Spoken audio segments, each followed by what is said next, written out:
Bonjour à tous, aujourd'hui dans cette vidéo, nous allons découvrir une nouvelle grandeur électrique, la tension électrique. Commençons tout d'abord par quelques analogies électriques et hydrauliques afin de mieux comprendre cette notion. Donc à droite, vous reconnaissez un circuit électrique comprenant une pile, un interrupteur et une lampe. À gauche, vous avez quelques photos que vous reconnaissez peut-être à Bali de cascades et de rivières dans la région d'Ubud. Tout d'abord, un petit rappel sur le courant électrique. Donc, vous savez qu'il est caractérisé par un déplacement de charge électrique, on en avait rapidement parlé, qui sont appelés des électrons, vous verrez ça plutôt en troisième, et donc ces charges électriques se déplacent à travers le circuit.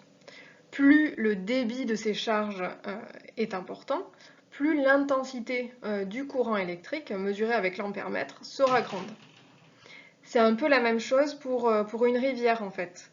Plus la quantité d'eau qui s'écoule par unité de temps est grande, plus le débit sera important. Donc finalement, on peut assimiler le débit de l'eau d'une rivière à l'intensité du courant dans un circuit électrique.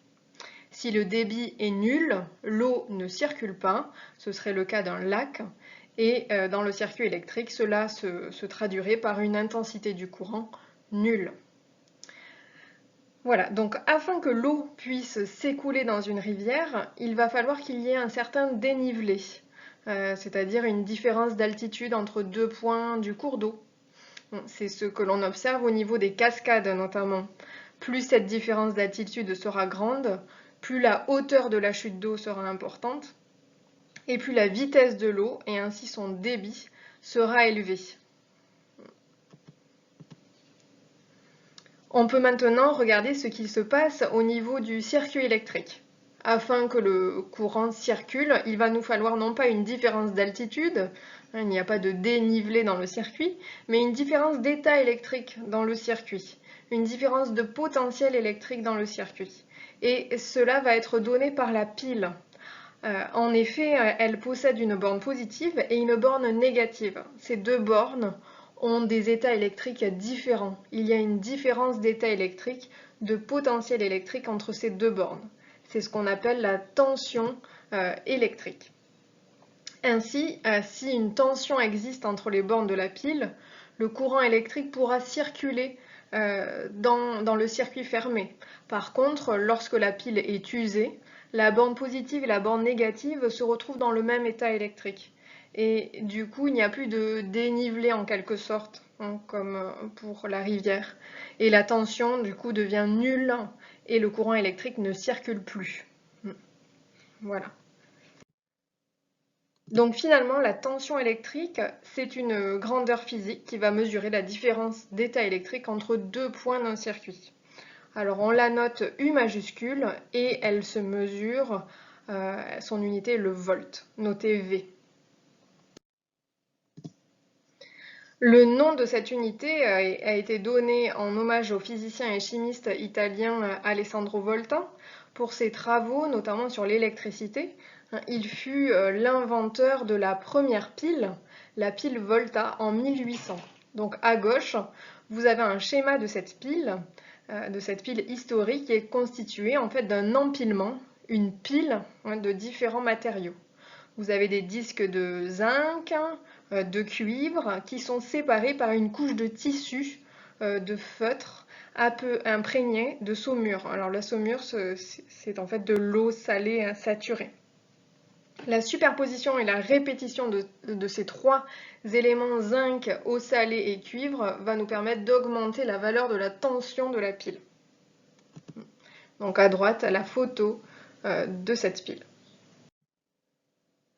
Donc cet appareil, la tension en fait se mesure à l'aide d'un appareil qu'on appelle le voltmètre. Cet appareil est très utilisé par les électriciens, notamment lors de la vérification des installations électriques. En effet, cet appareil est très pratique puisque les électriciens n'ont en fait pas besoin d'ouvrir le circuit électrique pour effectuer une mesure de tension, à la différence de la mesure de l'intensité avec l'ampèremètre qui nécessitait d'ouvrir le circuit pour placer l'ampèremètre en série. Le voltmètre, lui, se branche en dérivation et va mesurer la différence d'état électrique entre deux points du circuit. On le voit sur ces images, les deux électrodes rouges et noires viennent sonder la différence d'état électrique entre les deux points du compteur. Donc le voltmètre est branché en dérivation entre les deux bornes d'un dipôle. Donc ici, vous avez un circuit électrique qui comporte un générateur avec ses deux bornes positives et négatives, et puis deux récepteurs, un moteur et une lampe. Donc on souhaite mesurer la tension entre les bornes de la lampe. Donc pour cela, on va utiliser un voltmètre que l'on va brancher en dérivation entre les deux bornes de la lampe. La borne V du voltmètre sera placée du côté de la borne positive du générateur et la borne COM, la même utilisée que pour l'ampèremètre, sera branchée du côté de la borne négative du générateur pour pouvoir lire une tension positive sur l'écran d'affichage du voltmètre. Et du coup, on pourra écrire, par exemple, que U, la tension entre les bornes de la lampe, est égale à 2,5 volts. Voilà, merci beaucoup pour votre attention, à bientôt!